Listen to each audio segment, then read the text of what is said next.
2 విషయాలైతే చెప్పదలుచుకున్నానండి. ఎవ్వరిలోనైనా కానీ ఒకటే ఏంటంటే, మనం కొంచెం పొగరుగా ఉన్న వాళ్ళని మనం ఉన్నా పర్లేదు. ఓకే. అడ్జస్ట్ అవ్వగలం. అదే నటించే వాళ్ళను చూసామనుకో, బాబోయ్! వాళ్ళకి దండం పెట్టేసేవాళ్ళం. అలాంటి వాళ్ళనైతే దగ్గరికి కూడా చేయకూడదు. ఇంకొకటేంటి అంటే ఎట్లా అంటే వాళ్ళు కలవరు ఎవరిలోనూ. కలవరు. ఎట్లా అంటే సో, అలాంటి వాళ్ళైనా ఓకే పర్లేదు వాళ్ళిష్టం అనే అనుకోవచ్చు.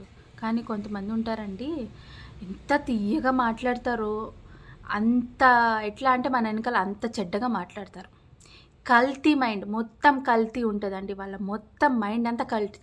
సో, ఇట్లాంటి 2 ఎట్లా అంటే ఉంటారు గదా! బిహేవియర్ గానీ, స్వభావం గానీ, వీళ్ళకి మట్టుకు చాలా అంటే చాలా దూరంగా ఉండాలి. వాళ్ళనైతే గమ్మున దండం పెట్టి పక్కకు పెట్టేసేయాలి వాళ్ళని.